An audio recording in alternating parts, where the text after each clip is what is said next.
Hello everyone. तो आज हम हिस्ट्री के क्वेश्चंस डिस्कस करेंगे। और इससे पहले मैंने साइंस के कुछ क्वेश्चंस 5 या 6 वीडियो में मैंने डिस्कस किए हैं। तो आप चाहे तो वो वीडियो देख सकते हैं, डिस्क्रिप्शन में लिंक है। हिस्ट्री इतना आसान नहीं होता है, इसमें उतने कॉन्सेप्ट नहीं होते हैं। तो अगर आपको हिस्ट्री अच्छे से समझनी है तो आपको घटनाक्रम आपको पता होना चाहिए हिस्ट्री का।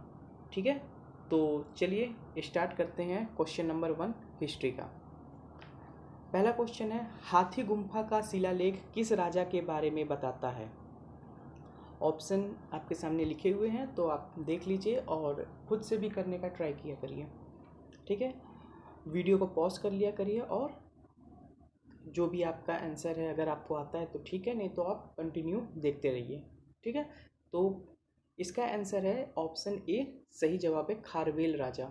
ठीक है, हाथी गुम्फा खारवेल राजा के बारे में बताता है। और हाथी गुम्फा कहाँ है? उड़ीसा में। उड़ीसा का पुराना नाम क्या है? उड़ीसा का पुराना नाम है कलिंग। ठीक है, तो ऑप्शन ए सही जवाब है। Option B Ashok. अशोक को हम प्रियदर्शी भी कहते हैं। अशोक ने ही कलिंग का युद्ध 261 बीसी मतलब 261 ईसा पूर्व में लड़ा था। और काफ़ी खून खराबा देखने के बाद इसने फिर बौद्ध धर्म को अपना लिया था। एक क्वेश्चन पूछा जाता है कि अशोक को बौद्ध धर्म में किसने कन्वर्ट करवाया था? तो अशोक को बौद्ध धर्म में उपगुप्त ने कन्वर्ट कराया था। ठीक है, अशोक का नाम प्रियदर्शी है, मैंने जैसा कि बताया है। और बेटी का नाम संघमित्रा, बेटे का नाम महेंद्र। इन दोनों को अशोक ने श्रीलंका, जिसे पहले हम क्या कहते थे, सिलोन, सिलोन कहते थे। ठीक है, और सिलोन श्रीलंका का पुराना नाम है, वहाँ पे भेजा था बौद्ध धर्म के प्रचार प्रसार के लिए। अशोक के काल में ही थर्ड बुद्धिस्ट काउंसिल हुई थी पाटलिपुत्र में। ठीक है, नेक्स्ट ऑप्शन है हर्षवर्धन। हर्षवर्धन से हमेशा लगभग एक क्वेश्चन हर सेट तो नहीं कर सकते, अगर 5 या 10 सेट बने हैं तो एवरेज अगर निकाला जाए तो 5 सेट में एक ना एक क्वेश्चन हर्ष से रिलेटेड रहता ही रहता है। अशोक को हम सॉरी हर्षवर्धन को हम सेकंड अशोक भी कहते हैं। क्यों कहते हैं? क्योंकि इसने बौद्ध धर्म का बहुत प्रचार प्रसार किया था। क्वेश्चन पूछा जाता है कि हर्षवर्धन किस वंश का शासक था? तो यहाँ पे कुछ जगह मिलता है पुष्यभूति और कुछ जगह मिलता है वर्धन वंश। तो आप दोनों याद कर लीजिए, ऑप्शन में जो रहेगा आप उस पर टिक कर देना। हर्षवर्धन ने ही अपनी राजधानी थानेश्वर से कन्नौज शिफ्ट की थी। थानेश्वर जो कि हरियाणा में है और कन्नौज जो कि यूपी में है। हर्षवर्धन के काल में ही चीनी यात्री वेन सॉन्ग आया था, जिसे हम प्रिंस ऑफ पिलग्रिमेज भी कहते हैं। हर्षवर्धन ने जो बुक लिखी थी उसका नाम है रत्नावली और प्रियदर्शिका। ये दोनों पुस्तक हर्षवर्धन ने लिखी थी। और हर्षवर्धन के ऊपर भी एक पुस्तक लिखी गई है जिसे क्या कहते हैं, हर्षचरित कहते हैं, जिसका नाम हर्षचरित है। और ये लिखी है बाण भट्ट ने। बाण भट्ट की एक फेमस पुस्तक और है जिसे हम कादम्बरी कहते हैं, जिसका नाम कादम्बरी है। और ये क्वेश्चन में बार बार पूछा जाता है। हर्ष से रिलेटेड सबसे अधिक पूछा जाने वाला क्वेश्चन ये है कि हर्षवर्धन को हराया किसने था? तो हर्षवर्धन को हराया था पुलकेशिन द्वितीय ने। ठीक है, पुलकेशिन द्वितीय ने हराया था, जो कि चालुक्य वंश का राजा था। और चालुक्यों की राजधानी क्या थी? वातापी। ठीक है, फिर पूछा जाता है पुलकेशिन द्वितीय को किसने हराया था? तो पुलकेशिन द्वितीय को हराया था पल्लव राजा नरसिंह वर्मन प्रथम ने। और जब इन्होंने पुलकेशिन द्वितीय को हराया था तो इन्होंने एक उपाधि धारण की थी, वातापी कोंडा। वातापी कोंडा का मतलब वातापी को जीतने वाला या वातापी को हरने वाला। हर्षवर्धन के काल में ही फोर्थ बुद्धिस्ट काउंसिल हुई थी कश्मीर में। और इसी बुद्धिस्ट काउंसिल में जो बौद्ध धर्म है वो 2 भाग में विभाजित हो गया। ठीक है, एक था हीनयान और दूसरा था महायान। ठीक है, ऑप्शन डी है कनिष्क। कनिष्क के बारे में जो पूछा जाता है वो किस वंश का राजा था? ठीक है, तो वो कुषाण वंश का राजा था। और एक क्वेश्चन जो रिपीटेडली पूछा जाता है आर्ट एंड कल्चर में, वो ये है कि कनिष्क का एक हेडलेस मतलब बिना सर का एक स्टेचू पाया गया था। वो किस शैली में बना था? और पहले तो ये पूछा जाता है कि वो किस शैली में बना था, और फिर पूछा जाता है उस शैली में क्या यूज होता है। तो जो उसका हेडलेस स्टेचू है वो मथुरा शैली में बना हुआ है, और मथुरा शैली में रेड सैंड स्टोन, ठीक है, लाल बलुआ पत्थर का प्रयोग होता है। ठीक है, तो इस क्वेश्चन का आंसर हाथी गुम्फा का शिलालेख खारवेल राजा के बारे में बताता है। ऑप्शन ए सही है।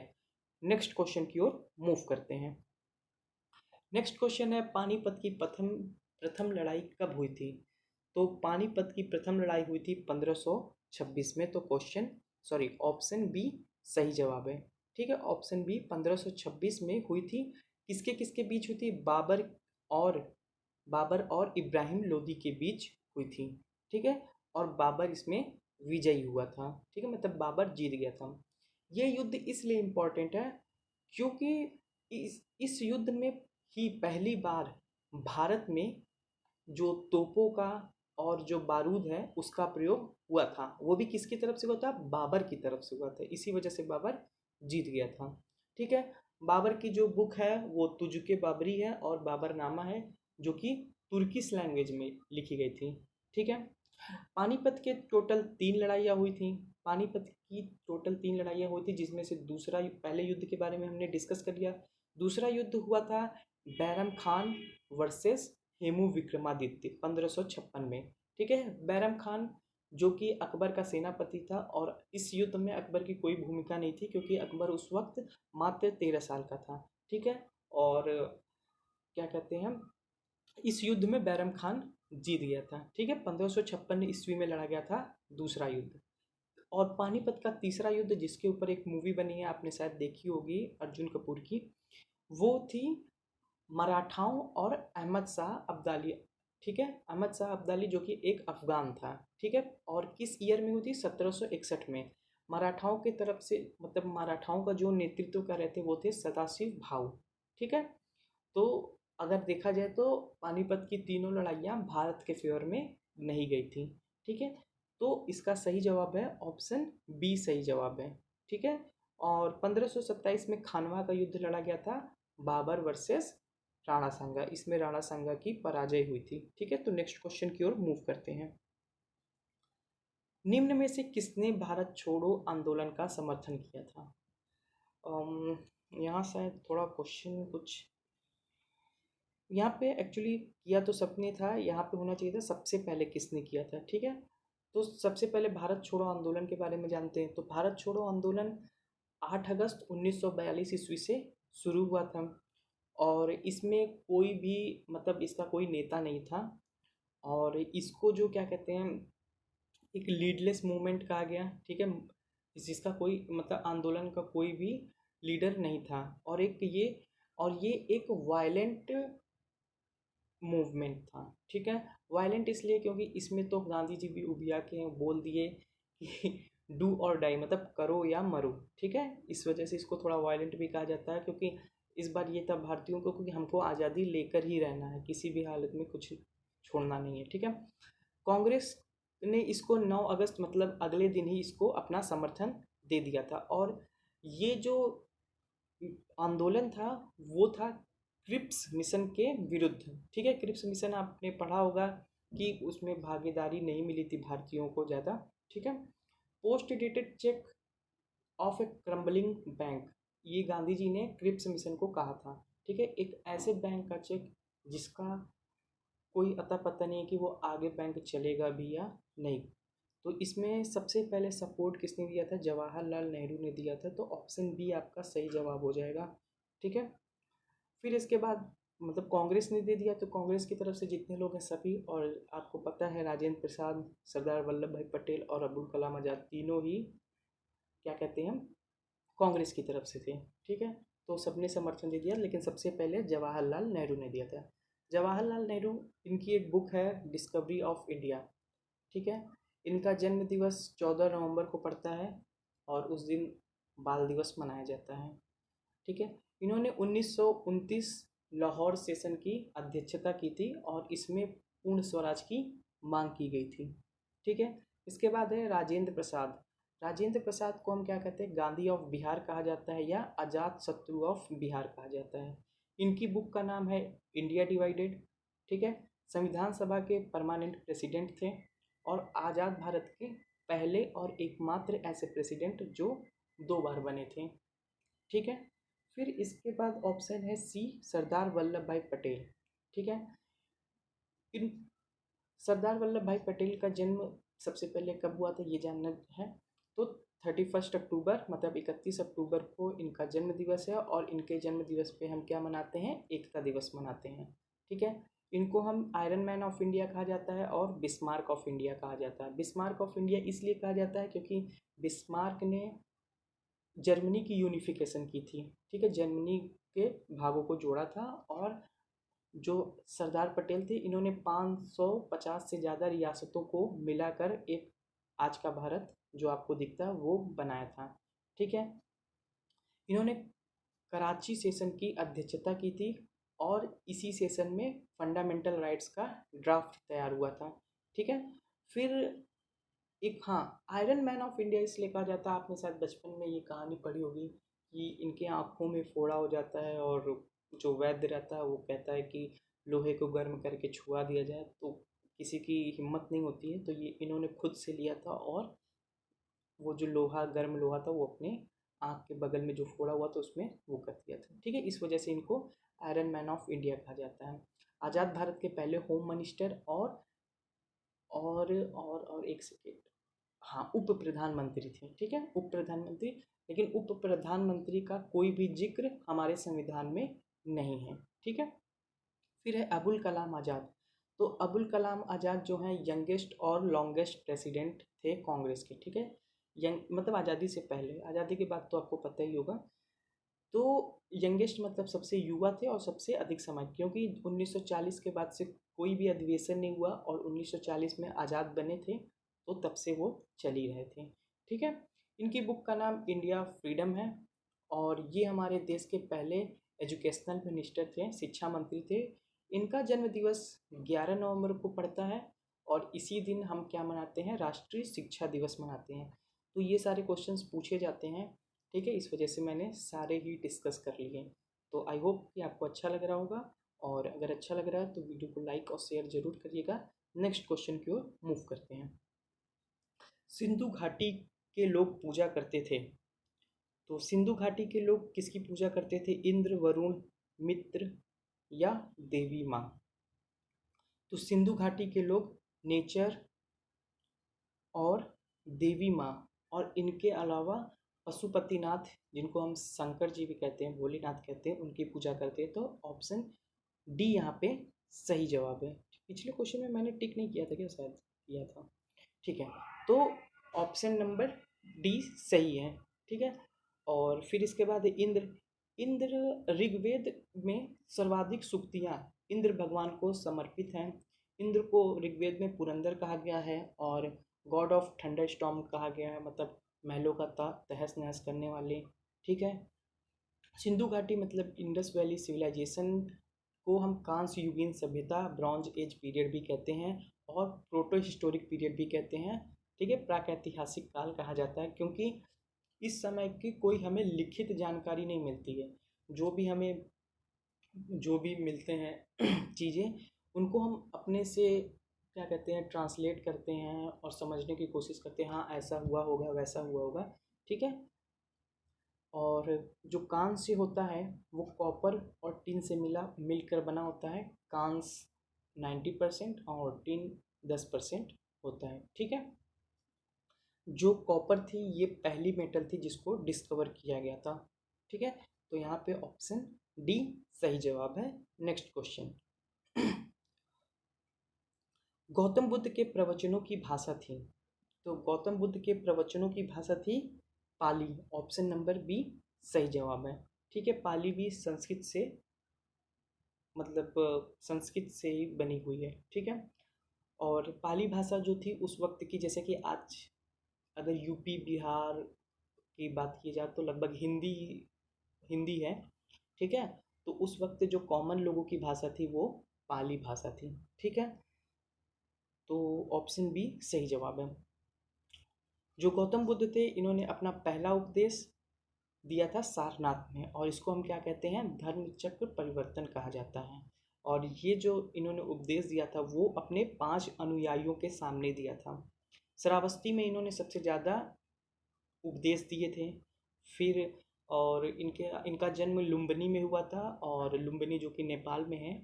और नेपाल में, हाँ, यहाँ पे अशोक ने एक पिलर लगवाया था या बनवाया था कह लीजिए, वो था रुम्मनदेही पिलर। ठीक है। बुद्ध धर्म की 3 प्रमुख पुस्तक है, विनय पिटक, सुत्त पिटक और अभिधम्म पिटक। ठीक है। विनय पिटक को उपाली ने लिखा, सुत्त पिटक को आनंद ने लिखा, और अभिधम्म पिटक को किसने लिखा, मुगाली पित्तिस ने। ठीक है। मुगाली पुत्तिस या पित्तिस, थोड़ा, हाँ, मुगाली पुत्तिस। ठीक है। तो ये ऑप्शन बी यहाँ पे सही जवाब है। ठीक है। तो नेक्स्ट क्वेश्चन की ओर मूव करते हैं, और ये नेक्स्ट क्वेश्चन है आपका, किस गवर्नर जनरल के समय में, सॉरी, किस गवर्नर जनरल ने भारत में अंग्रेजी को शिक्षा का माध्यम बनाने का निर्णय लिया। ठीक है। तो आपके सामने ऑप्शन ऑलरेडी दिए हुए हैं, Lord Wellesley, Lord Dalhousie, Lord William Bentinck और लॉर्ड हार्डिंग। तो इसका सही जवाब है ऑप्शन सी, विलियम बेंटिक। ठीक है। तो विलियम बेंटिक के काल में ही ये हुआ था। ठीक है। 1835 में। लेकिन ये रिकमेंड किसके के द्वारा किया गया था, लॉर्ड मैकाले के द्वारा कहा, मतलब किया गया था। इसीलिए हम मैकाले को क्या कहते हैं, father of English education in India. ठीक है। भारत में अंग्रेजी शिक्षा का पितामह। ठीक है। और विलियम बेंटिक पहले गवर्नर जनरल ऑफ इंडिया थे। ठीक है। फिर इन्होंने ही, इन्हीं के काल में ही सती प्रथा पर रोक लगी थी 1829 में। और इनकी हेल्प किसने की थी, राजा राम मोहन राय ने। और राजा राम मोहन राय में का नाम जो है, उनमें जो राजा है वो उनका नाम नहीं है, वो उनका टाइटल है, और ये टाइटल इनको दिया था अकबर द्वितीय ने। ठीक है। चलिए, फिर डलहौजी। डलहौजी आपको पता है, डलहौजी ने हड़प नीति की शुरुआत की थी, और 1848 में शुरुआत की थी। और सबसे पहली जो स्टेट को हड़पा गया था वो था सतारा, जो कि महाराष्ट्र में है। ठीक है। पहली ट्रेन 1853 में मुंबई से ठाणे, या बॉम्बे से ठाणे कह लीजिए, वो भी डलहौजी के काल में चली थी। पीडब्ल्यूडी डिपार्टमेंट की स्थापना की थी। ठीक है। आईआईटी रुड़की की स्थापना की थी। ठीक है। और शिमला को इन्होंने समर कैपिटल ऑफ इंडिया बनाया था। ठीक है। मतलब जब भी समर गर्मी पड़ेगी तो शिमला भाग चलो। ठीक है। तो ये हो गया आपका डलहौजी के बारे में। ठीक है। फिर है लॉर्ड हार्डिंग। लॉर्ड हार्डिंग जो वायसराय थे, इनके ऊपर बम फेंका गया था, इनके ऊपर बम फेंका गया था, और ये बम किसने फेंका था, रास बिहारी बोस ने फेंका था। ठीक है। इन्हीं के टाइम पे ही दिल्ली कैपिटल शिफ्ट हुई थी। ठीक है। अच्छा, दिल्ली कैपिटल शिफ्ट हुई थी, इसके बारे में जो क्वेश्चन है थोड़ा आपको ट्रिकी बनाया जाता है कई बार, और मैंने भी जब पहली बार एग्जाम दिया था ये गलत हो गया था। इसमें पूछा जाता है कि दिल्ली कब शिफ्ट हुई थी, और दिल्ली कब शिफ्ट, मतलब सिर्फ एक तो शिफ्ट करने का ईयर पूछा जाता है, और एक अनाउंसमेंट, जैसे कि मैंने आज अनाउंसमेंट किया कि अब मैं अगला जो वीडियो बनाऊंगा वो जियोग्राफी पे बनाऊंगा, तो मैंने बोल तो आज दिया, लेकिन वीडियो मैं जिस दिन लाऊंगा उस दिन। ठीक है। तो इसी तरह उन्होंने शिफ्ट जो किया था, अनाउंसमेंट तो हुई थी 1911 में, लेकिन शिफ्ट कब हुई थी, 1912 में। तो थोड़ा आप ना इसको देखिएगा। और ठीक है, ये हो गया। और रास बिहारी बोस के बारे में अगर आपको बता दें, तो रास बिहारी बोस वही थे जिन्होंने इंडिया इंडिपेंडेंस लीग की शुरुआत की थी। ठीक है। जिन ठीक है। और जो कि बाद में आईएनए बनी। ठीक है। फिर है इसके बाद ऑप्शन ए, लॉर्ड वेलेजिली। लॉर्ड वेलेजिली वही है जो सहायक संधि में जो पहला स्टेट जो हुआ था वो था हैदराबाद। ठीक है। सहायक संधि 1798 में, सब्सिडरी अलायंस जिसे इंग्लिश में कहते हैं। ठीक है। 1798 में लॉर्ड वेलेजिली ने ये शुरुआत की थी, और सबसे पहले इसमें हैदराबाद इसमें ज्वाइन हो गया। ठीक है। तो ऑप्शन सी यहाँ पे सही है। ठीक है। नेक्स्ट, भारत में गांधी जी का प्रथम सफल सत्याग्रह कौन सा था। तो भारत में गांधी जी का सबसे सफल मतलब प्रथम सफल सत्याग्रह वो था चंपारण। ठीक है, चंपारण था, जो कि 1916 में। ठीक है, 1916, हाँ 1916 में, सॉरी नहीं नहीं नहीं, 1917 में। ठीक है, 1917 में, सॉरी सॉरी, एक बार यहाँ पे लिख भी देता हूँ, 1917 में। ठीक है, तो ये सही जवाब है। हाँ, तो और इससे पहले इन्होंने अफ्रीका में एक वो सत्याग्रह किया था, ट्रांसवाल में। ठीक है, पहला साउथ अफ्रीका में किया था, पहला उनका था 1907 में। ठीक है, चंपारण में जो हुआ था वो हुआ था 1917 में, और किसकी वजह से, मतलब नील की खेती कराई जा रही थी ज़बरदस्ती, और टैक्स उनसे ज़्यादा वसूला जा रहा था, और इस टैक्स को क्या कहते थे, 3 कठिया लगान। ठीक है, मतलब 3/20, मतलब 20 अगर आप रुपये कमाते हैं या फसल उगाते 20 kg, तो 3 kg आपको सरकार को देना पड़ेगा। ठीक है, और जब ये चंपारण सत्याग्रह हुआ था तो ये क्वेश्चन, मतलब इसके ऊपर एक क्वेश्चन ये पूछा जाता है कि गांधी जी को बुलाने कौन गया था, तो यहाँ पे राजकुमार शुक्ला गए थे। ठीक है, फिर इसके बाद 1918 में इन्होंने खेड़ा सत्याग्रह किया। ठीक है, दांडी, दांडी यात्रा, जिसे नमक सत्याग्रह, ठीक है, नमक सत्याग्रह के लिए किया गया था, और नमक सत्याग्रह के अलावा सविनय अवज्ञा आंदोलन, ठीक है, ये तीनों एक ही से रिलेटेड है। और 12 मार्च से 6 अप्रैल तक उन्होंने डांडी मार्च किया। ठीक है, मतलब 12 मार्च से लेके 6 अप्रैल 1930, मतलब दोनों साल 1930 ही है। और साबरमती से लेकर डांडी तक इन्होंने किया था, और टोटल जो यहाँ की डिस्टेंस थी वो 385 किलोमीटर थी, और इन्होंने 10 दिन में, सॉरी 24 दिनों में ये यात्रा कंप्लीट की।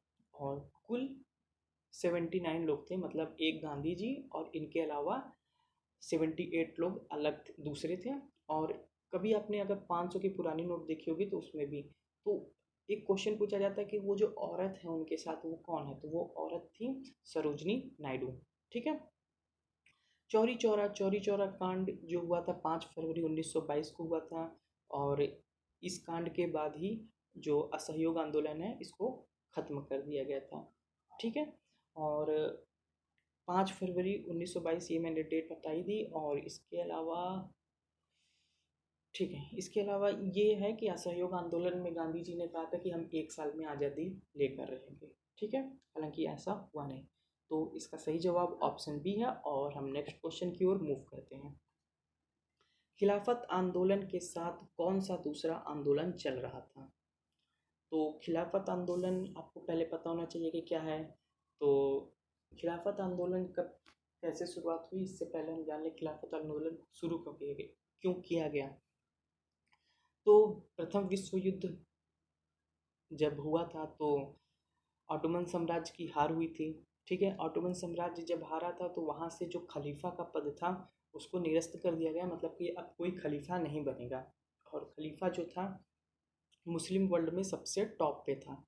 ठीक है, जब खलीफा को हटा दिया गया तो देश भर, सॉरी दुनिया भर के मुस्लिम जो थे थोड़े गुस्सा गए, और भारत में भी बहुत मुस्लिम थे, तो उन्होंने भी क्या कहते हैं, मतलब अंग्रेजी सरकार का विरोध किया था। ठीक है, अंग्रेजी सरकार का, और इसका जो क्या कहते हैं, जो आंदोलन जिसने शुरू किया था वो थे अली भाई। अली भाई मतलब दो भाई थे, एक था शौकत अली और एक मोहम्मद अली। ठीक है, इन्होंने ही शुरू किया था मार्च 1919 में, और मार्च 1919 में इन्होंने शुरू किया था, और 1924 तक ये मूवमेंट चला था। ठीक है, तो इसका सही जवाब है ऑप्शन बी, असहयोग आंदोलन। ठीक है, असहयोग आंदोलन की शुरुआत जो हुई थी 1 अगस्त 1920। ठीक है, और पूछा जाता है कि जिस दिन असहयोग आंदोलन शुरू हुआ था उस दिन किस क्रांतिकारी की या फ्रीडम फाइटर की मृत्यु हुई थी, तो उस दिन बाल गंगाधर तिलक की मृत्यु हुई थी। ठीक है, ये भी क्वेश्चन पूछा जाता है। फिर इसके बाद है, इसमें जैसे मैंने शायद पिछले क्वेश्चन में बताया कि इसमें गांधी जी ने बोला था कि 1 साल में हम आज़ादी लेकर रहेंगे, लेकिन ऐसा नहीं हुआ, और लगभग 3 सालों तक ये आंदोलन चला। और जब 5 फरवरी को, मतलब ये क्या कहते हैं, नॉन वायलेंस वाली थी। ठीक है, मतलब नॉन वायलेंस को हिंदी में बोले तो मतलब मुझे अभी हिंदी इसकी याद नहीं आ रही है, तो वैसा था कि मतलब किसी को मारना पीटना नहीं है, लेकिन अंग्रेज़ तो ऐसे नहीं थे, अंग्रेज़ तो सबको मारते थे, तो कहीं ना कहीं तो लोगों में गुस्सा जो होगा वो काबू से बाहर चला जाएगा। और ये हुआ चौरी चौरा, मतलब गोरखपुर में हुआ, और वहाँ पे लोगों ने पुलिस वालों को उनकी अ, पुलिस थाने में ही बंद करके आग लगा दी थी, और वो 22, शायद 22 पुलिस वाले मारे गए थे। ठीक है, और इसके बाद गांधी जी आहत हो गए, और 13 फरवरी को जो ये आंदोलन था इसको रद्द कर दिया। ठीक है, फिर इसके बाद था स्वदेशी आंदोलन। स्वदेशी आंदोलन 1905 में बंगाल से शुरू हुआ था, और इसमें ये था कि विदेशी सामानों का बहिष्कार करना है और स्वदेशी चीज़ें अपनानी है। ठीक है, और इसको जो शुरू किया था वो किया था बाल गंगाधर तिलक ने, गोपाल कृष्ण गोखले और दादा भाई नौरोजी। ये 3 बड़े नेता इस आंदोलन के करता धरता थे। ठीक है, फिर है सविनय अवज्ञा आंदोलन। अभी मैंने इसके बारे में थोड़ी बहुत बात की थी कि इसमें नमक कर के विरुद्ध ये आंदोलन चलाया गया था। मतलब गांधी जी ने कहा, मतलब पहले अंग्रेजों ने क्या था, छोटी छोटी चीज़ों पे भी टैक्स लगा दिया था, जैसे कि नमक वगैरह, नमक हो गया, ठीक है, चीनी हो गई, इस पे। तो गांधी जी ने कहा कि अंग्रेज सरकार को कम से कम जो डेली लाइफ की जो चीज़ें हैं उन पे जो टैक्स नहीं लगाना चाहिए। लेकिन लेकिन अंग्रेज सरकार मानी नहीं। फिर गांधी जी ने नमक सत्याग्रह की शुरुआत की थी, और इसकी शुरुआत साबरमती आश्रम से डांडी डांडी तक उन्होंने पैदल चल के इसकी शुरुआत की थी। ठीक है, और फिर वहाँ पे पहुँच के उन्होंने नमक बनाया और नमक कर का विरोध किया था। ठीक है, और इसके अलावा इसमें विदेशी वस्तुओं और सरकारी नौकरियों का भी बहिष्कार किया था। और ये पूछा जाता है कि इस वक्त जो भारत का वायसराय था वो कौन था, तो वो था इरविन। ठीक है, इसको फिर है होम रूल आंदोलन। तो होम रूल आंदोलन वही है कि हमको अपना, मतलब जो लोग यहाँ के हैं वही लोग यहाँ पे रूल करेंगे, बाहरी लोग रूल नहीं करेंगे। तो इसीलिए 2 लीग भी बनी थी, एक 1915 में बनी थी और एक 1916 में बनी थी। ठीक है, पुणे में तिलक जी ने इसकी नींव रखी थी, और एनी बेसेंट ने मद्रास में इसकी नींव रखी थी। एनी बेसेंट वही हैं जो कांग्रेस की पहली महिला अध्यक्ष बनी थी, और पहली भारतीय महिला अध्यक्ष पूछा जाए तो वो थी सरोजिनी नायडू। कानपुर का सेशन था, और 1924 में। ठीक है, शायद 1925, हाँ 1925 में, और 1924 में गांधी जी ने की थी अध्यक्षता, और एक मात्र बार की थी बेलगांव में, जो कि कर्नाटक में है। ठीक है, तो नेक्स्ट क्वेश्चन की ओर मूव करते हैं। हालांकि हो सकता है मैं थोड़ा ज़्यादा आपको बता दे रहा हूँ, और सब चीज़ दिमाग में चला, मतलब दिमाग में सब ऊपर से जा रहा है, तो हो सकता है आप इसको दोबारा पढ़ते रहिएगा तो आ जाएगा। ठीक है, फिर है कांग्रेस के मद्रास सत्र की शुरुआत किसने की थी। तो सबसे पहले कांग्रेस का पहला सत्र कब हुआ था, 1885 में। ठीक है, 1885 में हुआ था इसका पहला सत्र, और इसकी अध्यक्षता की थी वोमेश चंद्र बनर्जी ने, तो ऑप्शन ए। लेकिन यहाँ पे पूछा 1987 में, तो 1985 में इन्होंने की थी, 1986 में की थी दादा भाई नौरोजी ने, और 1987 में की थी बदरुद्दीन तैयब जी ने। ठीक है, बदरुद्दीन तैयब जी ने की थी। उमेश चंद्र बनर्जी ने किया था, और फिर 1986 में किया था दादा भाई नौरोजी ने, और बदरुद्दीन तैयब जी ने किया था मद्रास सेशन का 1987 में। फिर जॉर्ज यूले, ऑप्शन डी, ने किया था इलाहाबाद में 1888। अगर मैंने कहीं भी 1900 कहीं कुछ बोला है तो वो उसको करेक्ट कर लीजिएगा, हर जगह 1800। ठीक है, 1885, 1886, 1887। तो इस क्वेश्चन को मैं फिर से रिपीट कर दे रहा हूँ। उमेश चंद्र बनर्जी ने 1885 में पहली बार की थी, दूसरी बार की थी दादा भाई नौरोजी ने 1886 में, तीसरी बार की थी बदरुद्दीन तैयब जी ने 1887 में, और चौथी बार की थी जॉर्ज यूले ने इलाहाबाद में। ठीक है, इलाहाबाद में की थी 1888 में। दादा भाई नौरोजी ने की थी कोलकाता में। ठीक है, तो ये हमने डिस्कस कर लिया। और कांग्रेस की स्थापना आपको पता होगा ए ओ ह्यूम ने की थी। ठीक है, तो ये है। इसके बाद दादा भाई नौरोजी इनको आप जानते होंगे, इनको grand old man of India भी कहा जाता है और अनऑफिशियल एम्बेसडर ऑफ इंडिया के नाम से भी जाना जाता है। इन्होंने 3 बार कांग्रेस की प्रेसिडेंसी की है, 1886, 1893 और 1906 में की है।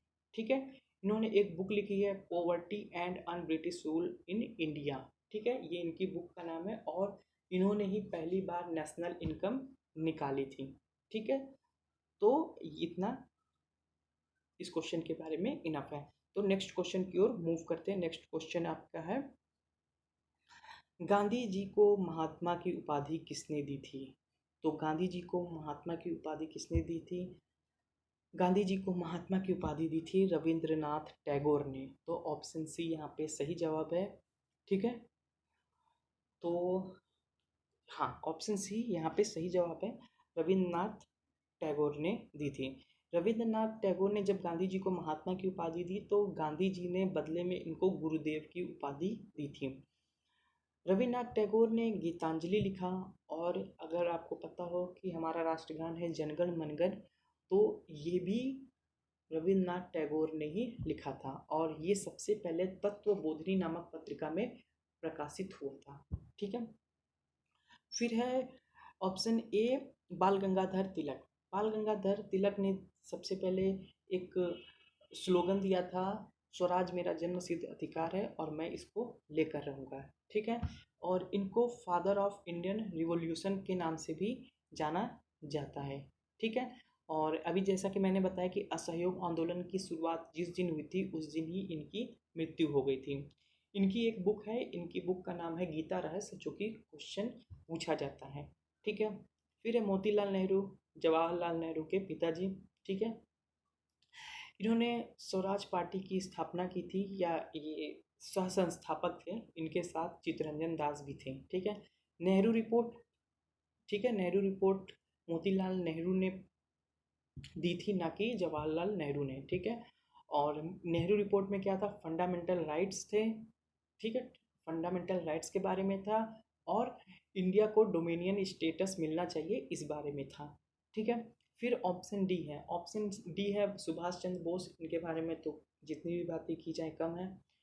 तो इन्होंने हरिपुरा 1838, सॉरी 1938, और त्रिपुरी सेशन, जो कि उन 1800, सॉरी सॉरी सॉरी, दोनों ही मैं थोड़ा कंफ्यूज हो जा रहा हूँ। 1838,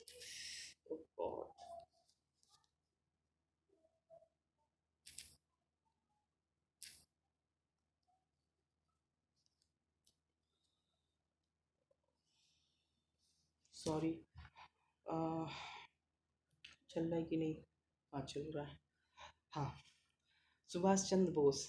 ठीक है, सुभाष चंद्र बोस जो थे, इन्होंने हरिपुरा और त्रिपुरी सेशन की अध्यक्षता की थी। हरिपुरा जो कि 1938 और त्रिपुरी जो कि 1939 ईस्वी में हुई थी। ठीक है, इन्होंने फॉरवर्ड ब्लॉक के की स्थापना की थी। ठीक है, और इनका जन्म जो है 23 जनवरी 1897 को हुआ था, और इस दिन को हम किस ना मतलब इस दिन हम क्या मनाते हैं, पराक्रम दिवस मनाते हैं। ठीक है, और इनका जन्म हुआ था कटक में, और कटक में क्या है, नेशनल राइस रिसर्च इंस्टीट्यूट है। ठीक है, तो ऑप्शन यहाँ पे सी सही जवाब है।